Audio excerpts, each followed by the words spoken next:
Yeah, I'm in the front row. Got my 2 tickets on me. I'm in the front row. The best place. This is Shereen Ryan for In the Front Row, the best views in sports. I'm here with my new co-host, Chris Rodriguez. Welcome, Chris. Long time we're going to do this, I know. Yeah, I'm happy to be here, happy to be a part of it. Very exciting. I'm very excited to be here. So, yeah, let's talk some sports. So, Chris and I met covering the Defenders, which we're going to continue to do. It's becoming one of my favorite teams in the world right now. Yes, it is. They're a scoring machine. Yeah, they're getting it done. Copa Carl's got them motivated, going in the right direction, and hopefully it can, get these guys to the next level where they're all trying to get to, with the NBA, and then, the way these guys are playing, it looks like they can get there. Well, every game, there's 4 or 5 scouts show up. Yeah. Right?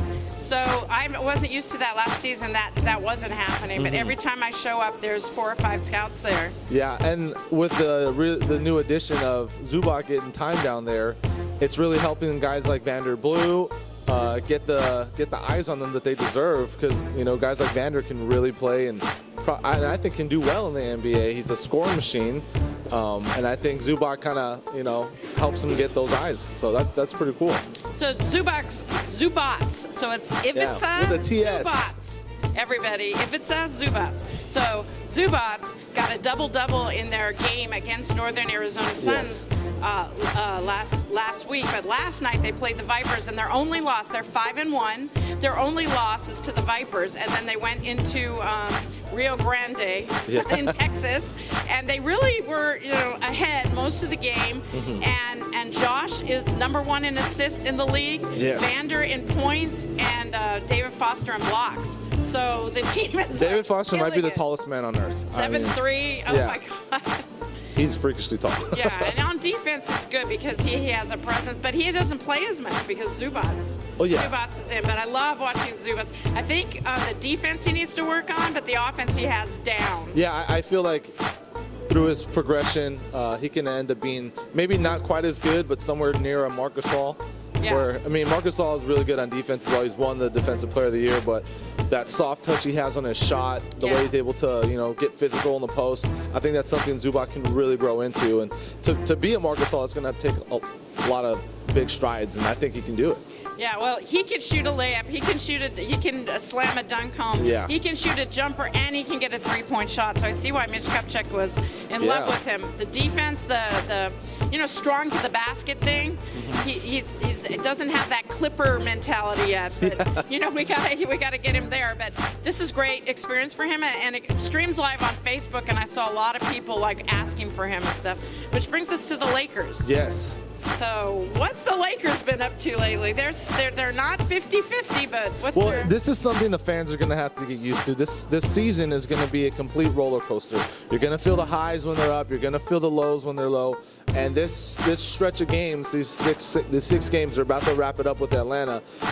This was going to be their toughest stretch. They had the Spurs, the Bulls, then you follow with the Thunder, back-to-back versus the Warriors, and man, that's just God. I don't know why Even on the best day when they ever win that game. Yeah, and then you wrap it up against Atlanta, who's having a really good season. So this was really going to show their will and their fight as a team, and it kind of sucks because in the midst of this battle, they lost 3 of their starters. 3 starters. D'Angelo Russell's out for 2 or 3 weeks. He had the PRP injections on his injured knee. That's the plasma. Yeah, the blood spinning.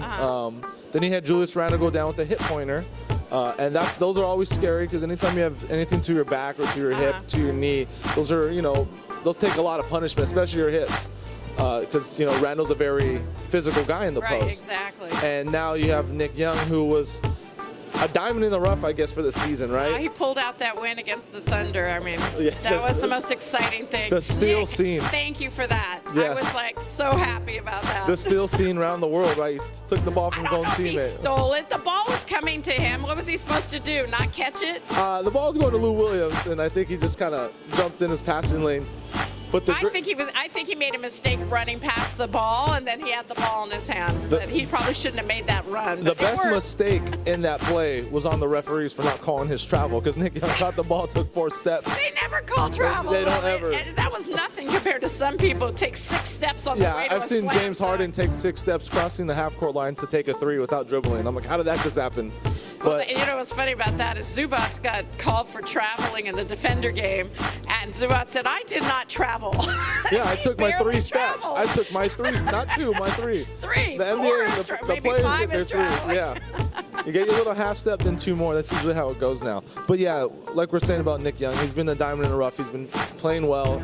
Defense has been surprising. I mean, he's not, I'm not going to say he's Kawhi Leonard, but he's been playing well. And him hitting those timely threes has really helped us all season. And with those 3 guys, I mean, our starting unit isn't one for scoring as it is right now. And with our 3 main scorers,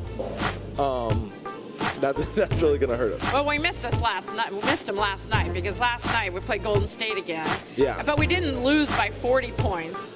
It was 20-something points. Yeah. I mean, and it gives Robertson a chance to get in there and show what he can do.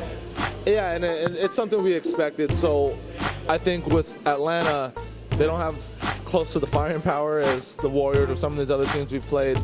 And I think that's a game the Lakers can steal. If they had their 3 guys there, I think it's a game they should win.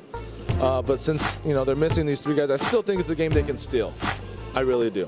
Well, let's hope they do. So tonight they're going to play Atlanta. And I do. And they beat them the first time. Yeah. They had their number. And I don't know if you're still sore, but I'm still sore about Dwight. And I do hope those Boo Birds come out and just give it to him. Yeah. Dwight Howard. Yeah.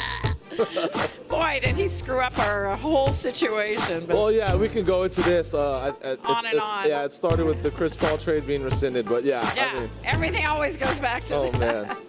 Okay, Los Angeles Rams. Yes. So Jared Goff got his first the Goff era has officially started. I thought he did a good job, and I thought at the end when the announcer said he was getting the balls to the receiver, I don't know quite about that. When he was passing the balls to the receivers, they were going out of bounds. I don't know how the receivers could have caught some of those. So maybe he was in the right direction. But what do you think? I mean, Well, the important thing you saw from Goff is you didn't see a timid Goff like everyone thought we were going to see. Because, I mean, this whole season, everyone's kind of been like, why isn't he getting the chance? Is he that like a bad? Red shirt. Yeah, is he that bad in practice? Yeah. I mean, are they not telling us something? And for a second there, it kind of seemed like, wow, maybe they're just hiding him. Maybe they're just hiding him. And, the thought of his stock being somewhat high might make him a tradable asset down the road because they're just not going to play him. But, his first game wasn't something special, but the thing is you didn't see any interceptions. You didn't see any crazy plays that you would see from a rattled rookie. And that's something that was good to see. I mean, if you're going to take the positive out of it somehow, right? You didn't see a bunch of touchdowns and, crazy long down the field passes, but you did see a guy maintain his composure. Yeah, and he had a chance at the end to win the game. Yeah. It takes a whole team to win. Mm-hmm. So, let's hope he gets some good experience. And they broke ground on the new stadium. The new stadium is finally underway, and we're all excited for that. Yeah, I mean, we're all I'm sure a lot of people want to get away from the Coliseum paying those ridiculous parking prices of $200. Yeah, and there's going to be a new Metro line that goes directly to the stadium. And what I heard at first was there's only going to be 40,000 seats. Now I'm hearing it's 80,000, so maybe I got my mistake. Maybe it's a mistake, or maybe they're changing it because they know that they sold out the Coliseum. Yeah, and, getting back to Goff, I really hope Goff can, if he gets going just a little bit, he can help Todd Gurley get his game going, because Gurley's been a whisper of what he was last year. But again, you need an offensive line to get You need an offense, but you also need a quarterback who can be somewhat good. Yeah. And if he can do that, he can help Gurley get, because all you got to do mainly is shut down Gurley, because you don't got to worry too much about their quarterbacks. And now hopefully if Goff can get his game going, Gurley opens up, and you might see Rams sneak into. That would be nice. Yeah, a wild card spot. You never know. They played in the rain in LA. It never happens. Oh my It's God, raining right? today as well. So let's transition from that. The offensive line of the Rams will help the Rams. The offensive line of the Arizona Wildcats, because I'm a Wildcat fan. Here comes the shout out. Yes. So the Wildcats offensive line has struggled all season. Yes. They played the Territorial Cup on Friday. Good game. They were 0-8 in the Pac-12. They needed this win to at least smile going out of the season. And they won. They won it. They won convincingly. They stomped all over those Sun Devils. Yes. And they have the Territorial Cup back. They did it for Zach Hemela, who's their center, who passed away before the season. Yeah. And the most endearing thing in the morning that I saw was a picture of the cup at Zach Hemela's locker. Yeah. The way he left it. So shout out to the Wildcats. Shout out, bragging rights. Bragging rights, at least until the next Territorial Cup. Yeah, exactly. And with that, please tune in again. Thanks for tuning in. We're going to have more shows, and let us know what you want us to talk about. We'll talk about anything. Chris is a big boxing fan. He knows a lot about it, and we're going to start blogging a little more on our website. So follow us at www.inthefrontrow.com, and you can follow us on Twitter at InTheFrontRowLA and Facebook. I'm Sports Crazy at Sports Crazy with 2 E's. Chris, where can they find you? At Blue Collar Sports on Twitter. So that was my podcast, and now I'm happy to be joining the In the Front Row team. Yeah, so okay, great. Looking forward to a lot of exciting. This was a lot of fun. events. Let's do this again. Definitely. Tune in next time.